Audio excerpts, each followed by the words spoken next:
we're diving into one of the quirkiest and strangest indicators of American military tensions. Something not found in classified documents, not whispered by spies, not leaked by insiders. No, it is something as ordinary as a pizza box. Yes, we are talking about the Pentagon Pizza Index. The idea is simple. When late-night pizza orders around the Pentagon suddenly shoot up, it often means US officials are working late, possibly on something very, very serious. And history suggests sometimes that greasy box of pizza has been the first clue that a war might be coming. Let me take you back in time. In 1990, a delivery person recalled an unusual rush of order around midnight.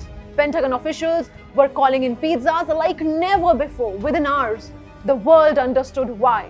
Saddam Hussein had invaded Kuwait. The US military scrambled a response and the Pentagon stayed awake, fueled by pizza slices. The same pattern showed up before the invasion of Panama, before NATO bombing campaigns in Serbia, and even before America's wars in Afghanistan and Iraq, and yes, before the 2011 Libya intervention too. That is when the phrase Pentagon Pizza Index stuck. A half joke, half legend among journalists and open source watchers who noticed the link. Big pizza spikes, big military action. Now, of course, Pentagon officials laugh this off. They say, hey, there are plenty of options inside Pentagon: sushi, sandwiches, donuts, coffee. Not everything is about pizza. Fair point. But skeptics say, well, there's no pizzeria inside the Pentagon, and when thousands of hungry analysts and officers hunker down overnight, they want a handy snack like pizza. Which brings us to this week. Reports of US President Donald Trump's alleged death were trending online, a rumor completely unverified and ultimately false. But while speculation spreads, something very, very real happened outside the Pentagon. Pizza deliveries spiked nearly 800%. Was something going on behind closed doors?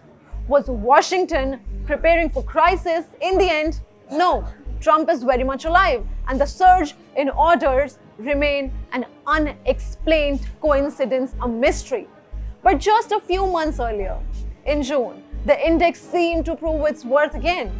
Hours before Iranian state TV reported explosions in Tehran, pizza orders to Pentagon surged again. The delivery guys knew something was cooking literally before diplomats, journalists, and perhaps even intelligence officers had pieced it together. And that is why this strange little measure of global crisis refuses to die. It is not a satellite, it is not a spy agency, it is not even legit. It is just a box of pizza arriving at midnight.